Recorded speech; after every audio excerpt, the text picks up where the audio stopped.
While most of Kenya's capital remained peaceful on Thursday, tensions were high in isolated areas as the country awaits for official election results. Police fired tear gas and clashed with protesters in the slum of Kiberia.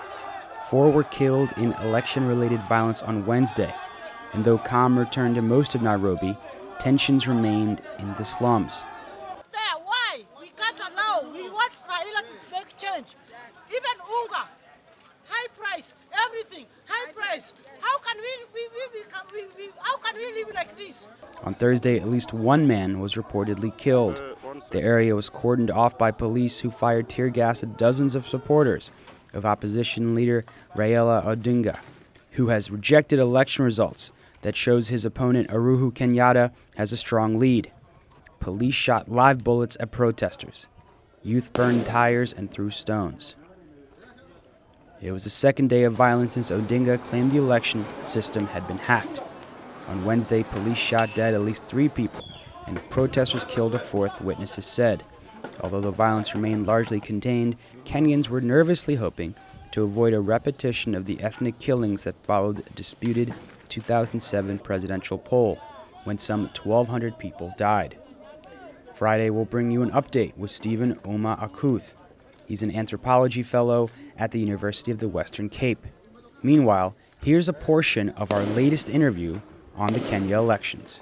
The opposition has accused the incumbent government for doing little in terms of maintaining food security.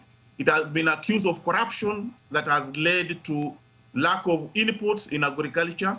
It has been accused of diverting money which is meant for some of the interventions which has been tried on, like irrigable agriculture. And essentially, we have been running short of major foodstuff, the staples, maize being one of them, sugar, milk has been running short. But interestingly also, those in government have been accused of this conflict of interest, because when you ask who is processing milk, who is the miller, you find those in government high up, mixing up in business. So where in Kenya are the main conflicts taking place? Is this mainly a rural issue? Are there particular geographies that are being affected in Kenya? Yeah, I think it has just been a question of policy choices. I must say that since 2008, there has been a lot of emphasis on exploration of other commodities, especially in terms of minerals, which has been a focus and the expectation that will turn around the economy. There has been sheer neglect of agriculture, and where agriculture has been intervention has been almost on large scale foreign direct investment.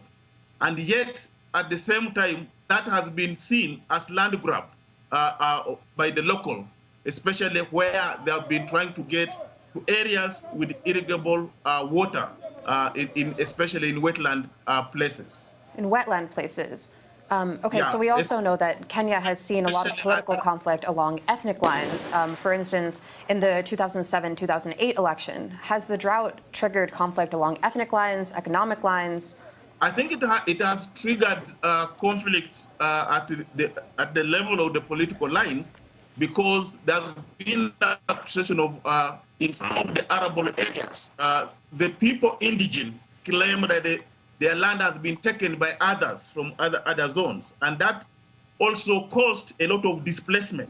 A lot of people were displaced, to almost a tune of 650,000 people are displaced from arable areas. And also those who could invest in some of these areas, the prime areas, they have been a bit hesitant, especially when it comes around election time, because they are not sure what that will engender. But of course, the whole idea also has been about marginalization.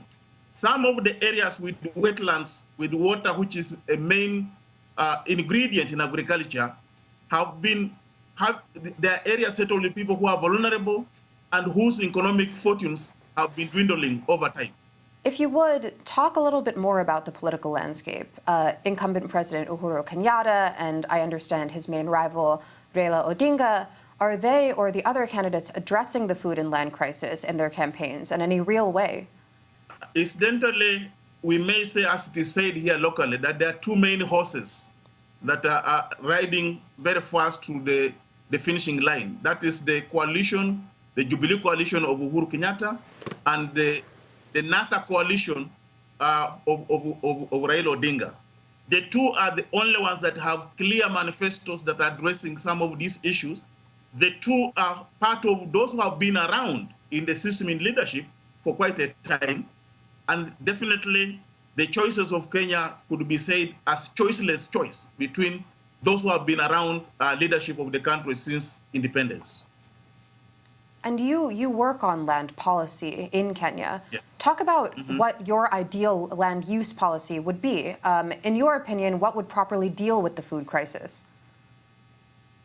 I think our argument has always been that we need to broaden the land access to the majority who are in the rural areas, securing tenure for them, basically securing tenure for people in the pre-urban who could do the pre-urban agriculture that feed the burgeoning population of urbanization in Kenya. So essentially, one of our push has been always to broaden the skewed distribution of land so that other than having a few people owning massive land that they don't use efficiently and effectively, to broaden the people can access land. And that's where our argument has been, especially for the youth who are energetic, the youth who could do more with land, to be involved in agriculture, other than having people who have served elsewhere, they're retiring, their energies are drained, are the ones going to agriculture. And definitely there's no effective use of land, as much as they could be having capital compared to the youth.